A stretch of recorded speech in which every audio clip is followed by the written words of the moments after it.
Entonces, nuevamente, bienvenidos. Vamos a continuar hoy con este tema de generalidades de miología, generalidades que son muy importantes porque, ustedes lo recuerden, lo tienen que abordar desde el punto de vista de la medicina veterinaria, pero también desde el punto de vista de la zootecnia, pensando en la producción cárnica y en la transformación de los músculos en carne. Bien. Habíamos quedado en el cuadro anterior, ¿cierto? ¿Me confirman? En la grabación, bueno, pero por ahí en otras grabaciones les envié algo adicional. Y pues aquí está la comparación que ustedes pudieron observar de los tres tipos de músculos que conforman el animal, el esquelético, el cardíaco y el liso.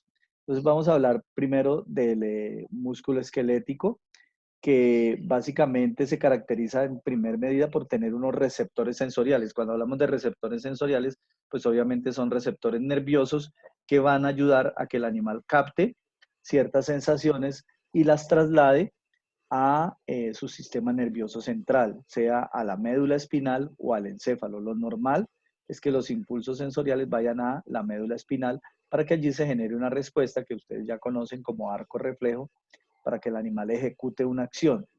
Segundo, tenemos la presencia de unos usos musculares. Ya vamos a ver a qué se refiere la palabra uso, uso con H. También tiene unas estructuras que se llaman órganos tendinosos de Golgi, que son diferentes a esos organelos que están en las células, que son el aparato de Golgi. Este es un concepto diferente, con un nombre parecido. También vamos a observar que hay fibras de contracción rápida y lenta, y como hablamos la vez pasada, pues este tipo de músculos tiene características de ser voluntario, sujeto a la voluntad del animal. Entonces acá podemos observar dos cosas. Miremos acá en este recuadro cómo hay un hueso, ¿cierto? Y a ese hueso está adherido mediante un tendón un músculo, que como pueden ustedes observar aquí tiene las características eh, que vamos a ver más adelante de conformación de estas fibras musculares o que ya hemos visto, ¿no? Paquetes llamados fascículos formando el músculo. Pero observen, vamos a agrandar un poquito aquí esto, pero observen cómo acá a este músculo le llega un cordoncito que está aquí coloreado de amarillo, ¿cierto? Que representa un nervio. ¿Qué nervio? Un nervio periférico, o sea, un nervio que normalmente procede de la médula espinal, de los llamados nervios raquídeos que se extienden por todo el cuerpo del animal. En este caso, vamos a tomar una pequeña muestrica aquí, este recuadro, ¿cierto? Y lo vamos a ampliar aquí en este sector. Este recuadrito que señalo acá, lo vamos a ampliar acá.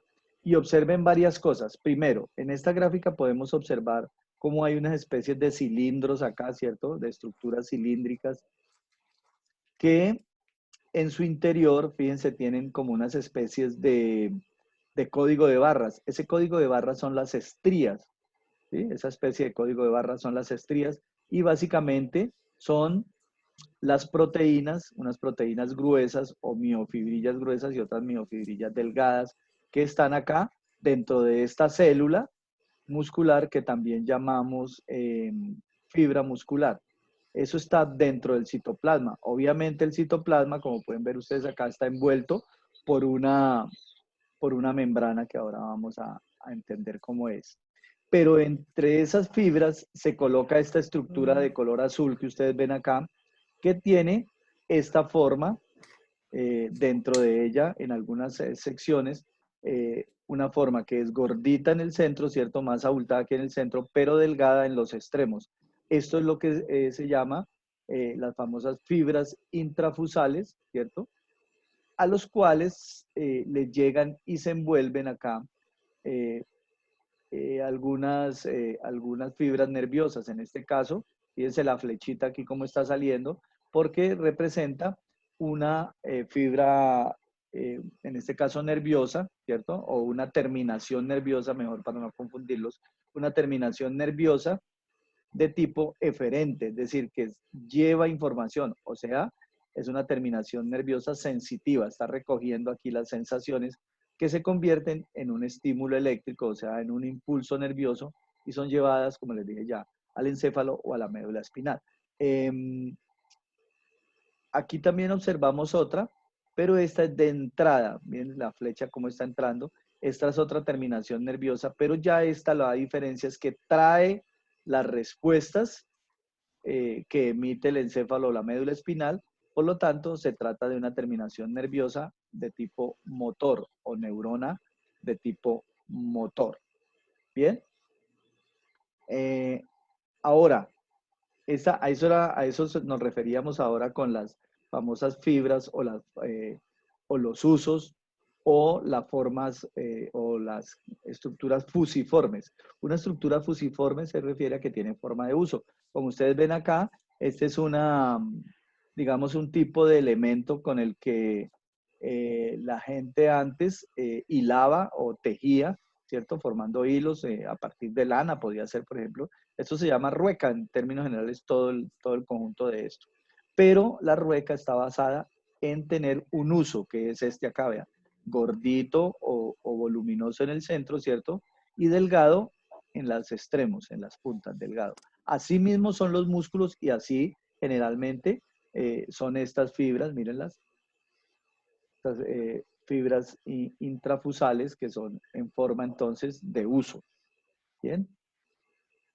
Aquí tenemos la otra estructura característica. Nuevamente, un músculo, aquí estaría un hueso y el tendón que une el músculo con el hueso. Dentro del tendón hay una cápsula compuesta por muchas fibras de colágeno, ¿cierto? Mucho colágeno. Y a ese colágeno se está uniendo nuevamente una neurona aferente, es decir, una neurona sensitiva. ¿Para qué? Para que cuando este músculo se estire mucho, se extienda demasiado, no se vaya a romper el tendón por el esfuerzo excesivo. Entonces, al haber mucha tensión en esta zona, la neurona capta esa tensión del colágeno y envía una señal al encéfalo o a la médula espinal diciéndole que hay mucha tensión y por lo tanto el músculo debe dejar de ejercer esa función, esa extremada fuerza que está haciendo sobre el hueso porque se podría romper. Ese es un mecanismo de protección que tiene, en este caso, el músculo. Bien, también tenemos fibras de contracción. Hay dos tipos de fibras de contracción. Alguien tiene por acá el micrófono abierto. Vamos a ver de quién se trata. Ya tenemos 11 participantes. Muy bien. Miramos por acá. Alguien tiene el micrófono abierto. Bueno, ya lo cerró. Bien, perfecto. Entonces, todos los animales tienen fibras de contracción rápida y fibras de contracción lenta. Las fibras de contracción rápida no precisan de la interacción con el oxígeno. Entonces, por eso son anaeróbicas. Pero como no precisan del oxígeno, sus reservas y su energía se agota muy rápidamente.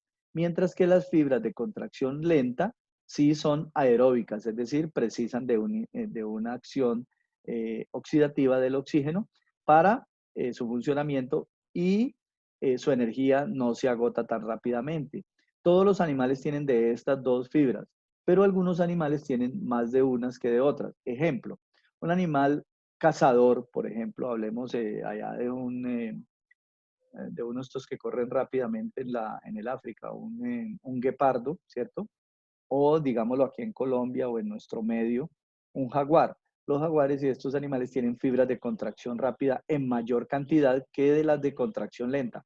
Por eso corren tan rápido, pero se agotan también rápidamente. Por ejemplo, en el caso de un guepardo, si él no en menos de 100 metros o 150 metros no alcanza la presa, pues se va a cansar. Mientras que un bovino o un animal de estos salvajes de allá del África, ¿cierto? Un ñu o un antílope, bueno, cualquiera de esos, son animales que tienen fibras de contracción más lenta, corren menos velozmente, pero más sostenido porque se cansan menos. Esa es como una comparación para que ustedes lo tengan en cuenta, pero los animales tienen de ambas fibras. Bien. Eh, este es el tejido muscular liso. Como ustedes ven, no tiene estrías y tienen de una sola celulita y las células del tejido liso son fusiformes, o sea, son así como les mostré ahorita, gorditas en el centro, estrechas en las puntas. es involuntario, no tiene estrías, está integrando las vísceras, o sea, por ejemplo, el estómago, el esófago, el útero, muchos de los, sobre todo, órganos que son huecos, y además de eso los vasos sanguíneos, o sea, principalmente arterias. No tiene túbulos T, escriban por ahí si están tomando apuntes. Túbulos T, ya vamos a ver qué es. Lo maneja el sistema nervioso autónomo, o sea, el simpático y el parasimpático. No, y gasta menos energía, tiene menos incremento o gasto de energía que el otro. Bien. Eh, Tiene contracciones rápidas, espontáneas, ¿cierto? No tiene troponina, ya vamos a ver también qué es eso de troponina. Tiene retículo sarcoplásmico escaso, también vamos a ver de eso de qué se trata. Y los túbulos T son reemplazados por estas que se llaman caveolas. Bueno, el músculo liso, bueno, puede ser multiunitario o unitario, no vamos a detener en eso. Y seguimos con el cardíaco. El cardíaco que ustedes ya lo vieron y parte también del músculo liso también tuvieron que haberlo visto cuando vieron su sistema circulatorio. Pues el músculo cardíaco está en el corazón, es involuntario, pero tiene un ritmo propio, ¿no? Se contrae espontáneamente. Las láminas de las células, perdón, están dispuestas como una especie de láminas. Está también en el corazón, pero en las venas pulmonares. Recuerden que la vena pulmonar es la única que lleva sangre muy oxigenada.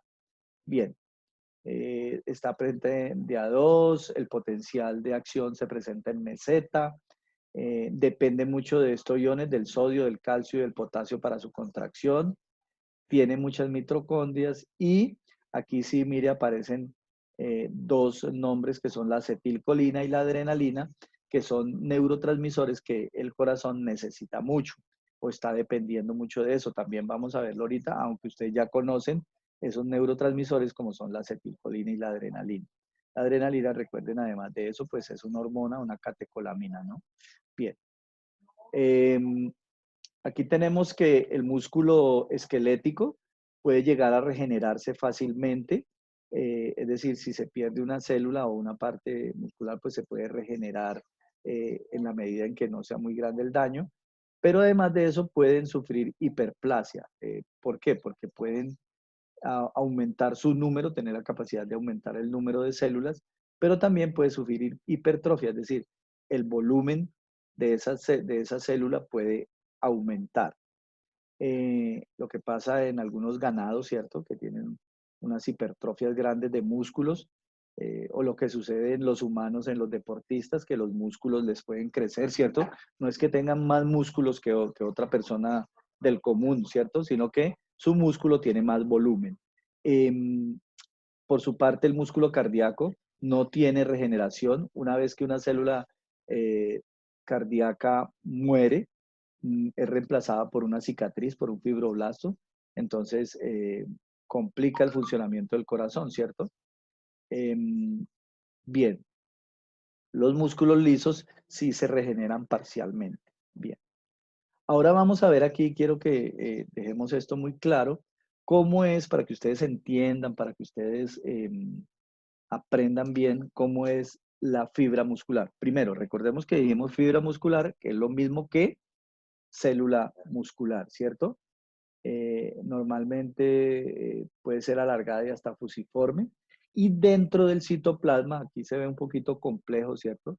Aquí tendríamos la membrana celular, que ahorita vamos a ver cómo se llama específicamente, pero dentro del citoplasma tiene la presencia de unas proteínas de alto peso molecular, como son la miosina, que se denominan miofilamentos gruesos, y otros delgados, la actina, que en realidad está acompañada de otras proteínas más, que se van alternando. ¿Qué quiere decir? Que hay una proteína gruesa, una proteína delgada, otra gruesa, otra delgada, y así sucesivamente, hasta que se forma una apariencia estriada, porque hay una parte gruesa y otra delgada, otra gruesa. Ya lo vamos a ver.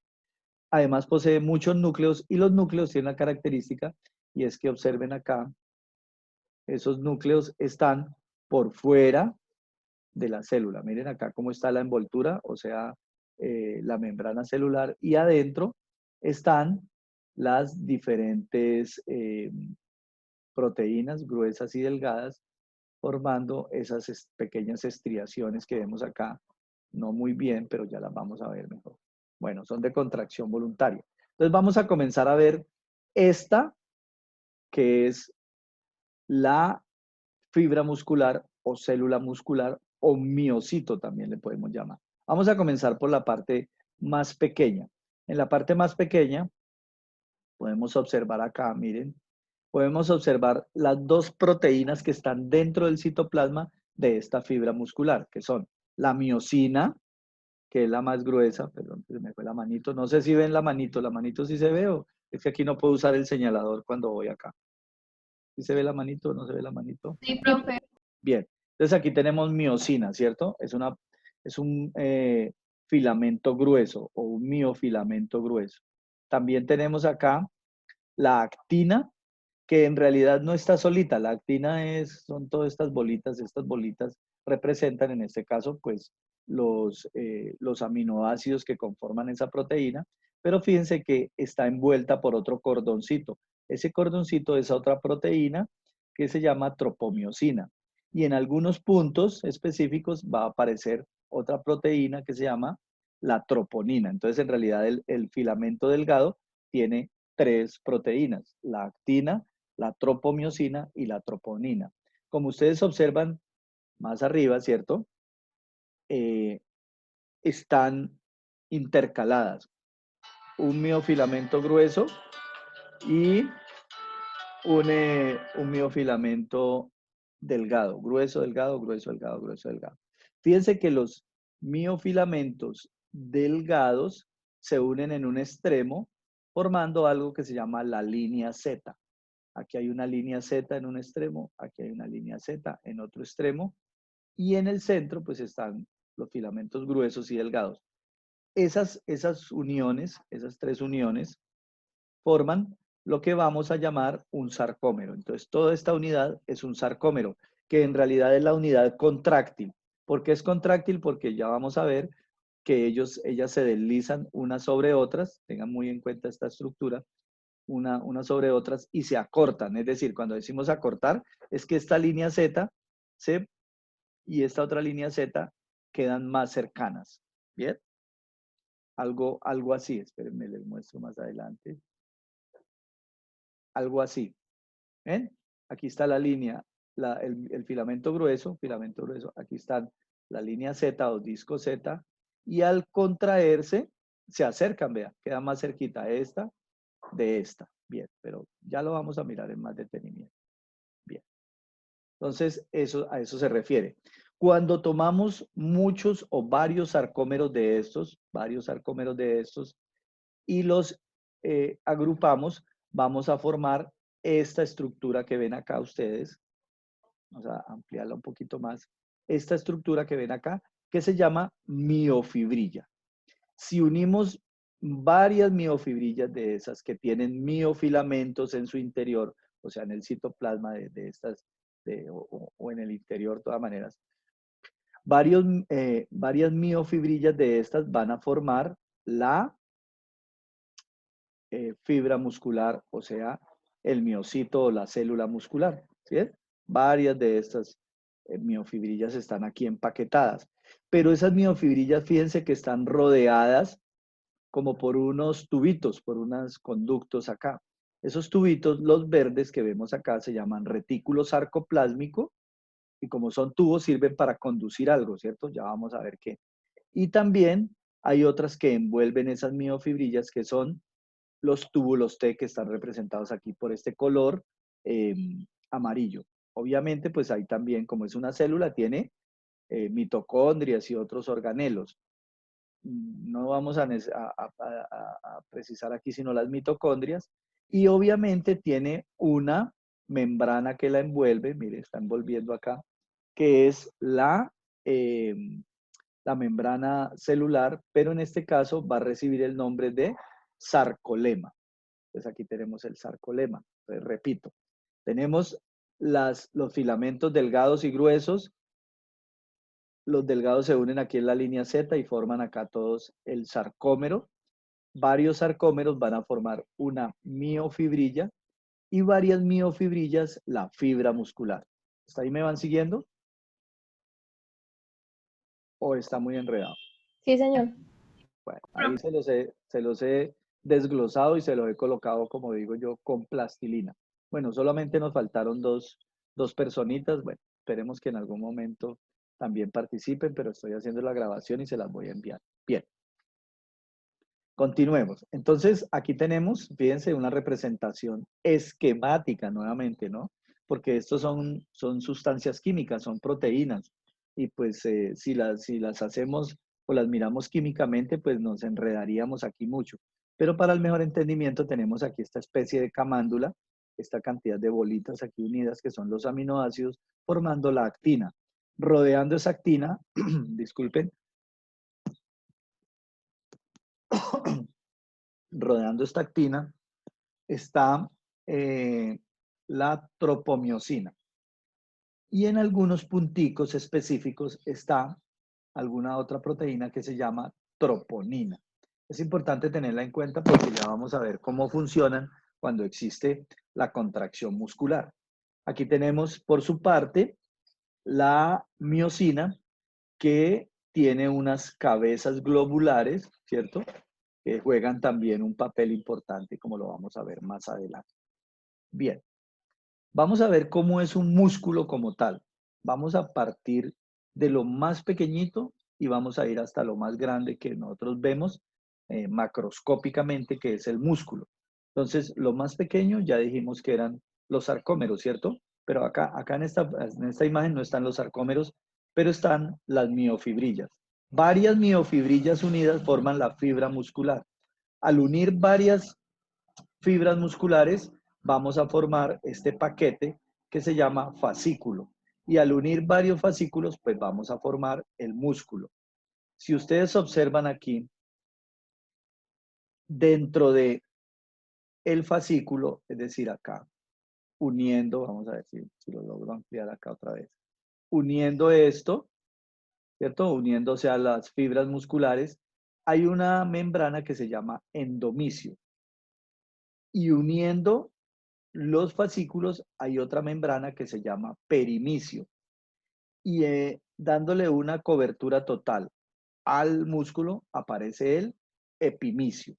Vamos a repetirlo acá para que lo veamos otra vez. Miren. Miofibrillas, o sea, formadas por sarcómeros, ¿no? Fibra muscular, fascículo formado por varias fibras musculares, ¿cierto? Y músculo. Entonces, uniendo las fibras musculares está el endomisio, uniendo los fascículos está el perimisio y rodeando el músculo está el epimisio. Nuevamente, para que les quede todavía más claro, y aquí está la otra vez la figurita, vamos a seguirlo paso a paso acá. Entonces, tenemos los sarcómeros. Entonces, estas líneas rojas aquí son los filamentos gruesos, o sea, la miosina. Y los delgaditos, perdón, acá, es que no sé por qué se me desaparece la manito. Y los delgaditos son los filamentos delgados uniéndose aquí en la línea Z. Eso forman el sarcómero. Varios sarcómeros, como ustedes ven acá, o sucesión de sarcómeros, forman la miofibrilla. Esta miofibrilla se empaqueta acá y forma la fibra muscular. Esas fibras musculares unidas van a formar el fascículo. Recuerden que las fibras musculares las mantiene unidas el endomisio. Y aquí tenemos varios fascículos formando el músculo. Los fascículos están unidos por el perimisio y la membrana que rodea el músculo ¿se llama cómo? ¿Alguien la captó? A ver, ¿cómo se llama? Se me quedaron, bueno. El epimisio. Entonces tenemos endomisio, perimisio y epimisio. ¿Correcto? Eso es cosa de que lo repasen y lo miren hasta que lo entiendan. ¿Correcto? ¿O alguna pregunta ahí o no entendieron la secuencia? O no me hice entender mejor. Profe, el fascículo es del perimisio, ¿verdad? El fascículo es la agrupación de varias fibras musculares y a los y a los fascículos los mantiene unidos el perimicio. Ah, ok. ¿Sí? Y al músculo lo rodea el epimicio. Bueno, es un poquito enredado porque las palabras son muy parecidas, ¿cierto? Endomicio, perimicio y epimicio, pero ya ustedes lo van a ir machacando y entendiendo allí. Repasen, muchachos, aprovechen por ahí sus tiempitos y repasen. Yo sé que tienen otras clases, que tienen otras cosas, pero aprovechen y repasen. Bien. Entonces, mire, lo que hablábamos, ¿no? Las miofibrillas son los elementos contráctiles, ¿cierto? Pues porque tienen las proteínas estas, miosina y actina. Eh, se unen en sarcómeros, se forman los sarcómeros, que tienen, ya dijimos, miosina. El filamento grueso es la miosina y el filamento delgado es la actina. ¿Bien? Bueno, vamos a ver si lo captamos aquí un poco más al verlo en funcionamiento. Ya vimos cómo es la estructura. Ahora vamos a ver cómo funciona esta célula muscular o esta fibra muscular. La palabra fibra muscular la van a encontrar más, pero recuerden que cuando hablamos de fibra muscular es la misma célula muscular. Entonces, vamos a ¿Qué tratar de ver pasa acá. en la prefase I? La Disculpe. profase 1. Bueno, niños, se me están metiendo por ahí en otra reunión, no, estemos solamente en esta, ¿vale? ¿Quién está por ahí? ¿Qué Por pasa favor, en la prefase I? cierren por favor un micrófono. Cierren micrófonos, gracias. Bueno, aquí vamos a ver la contracción muscular como tal. Primero, recuerden que para que haya contracción muscular tiene que haber un estímulo. Ese estímulo proviene ya como respuesta de los nervios periféricos a través de una terminación nerviosa. Entonces aquí vemos una neurona que tiene aquí ya el famoso botón presináptico, recuerden. Y aquí vemos unas pequeñas mitocondrias y otras pequeñas bolitas acá que representan los neurotransmisores. Esta neurona vierte esos neurotransmisores acá al espacio sináptico y esos neurotransmisores, que el más común es la acetilcolina, va a adherirse a la membrana celular, o sea, al sarcolema, sensibilizándola y permitiendo que ingrese por esos sitios, ingrese este ion que es el ion calcio. O sea, el ion calcio entonces va a entrar, recuerden, a los túbulos T y al sarcolema, y al ingresar va a llegar al citoplasma donde están las proteínas o los filamentos gruesos y delgados que ya vimos. Entonces, el calcio se va a adherir acá, a este punto, de la troponina, que forma parte del filamento delgado, y al unirse a ella hace que esta que es azulita aquí, que es la tropomiosina, gire.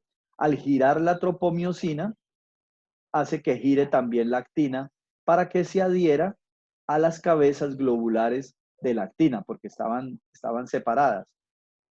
Allí ocurre entonces la famosa contracción muscular. Vamos a verla otra vez acá.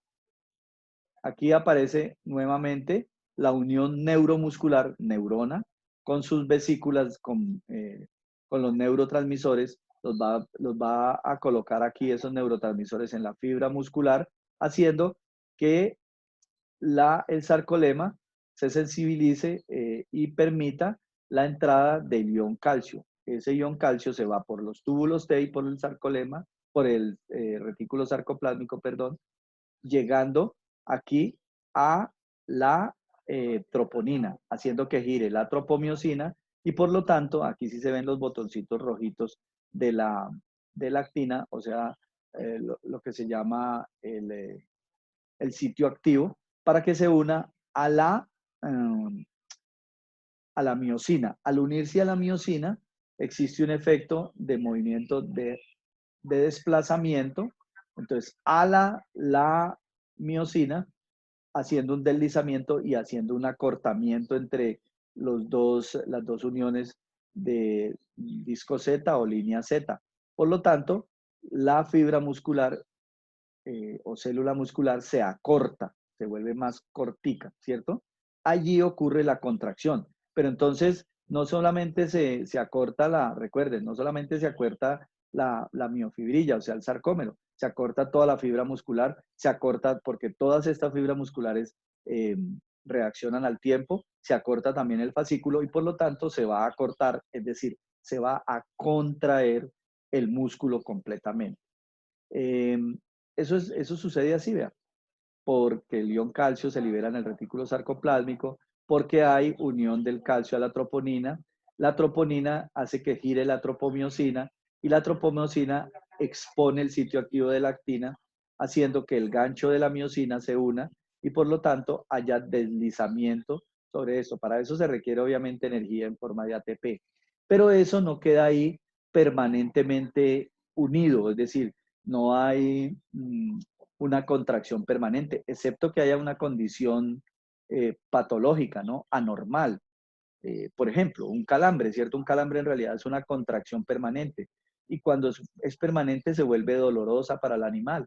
O cuando hay un envenenamiento, una intoxicación, también puede haber una contracción. O en el momento de la muerte, ¿cierto? El momento de la muerte del animal, hay una contracción fuerte que, como es al momento de la muerte, se llama rigor mortis.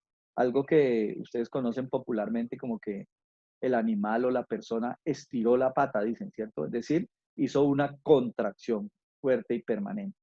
Tiene que haber un proceso opuesto que se llama relajación. Entonces, a la contracción se opone la relajación. ¿Por qué?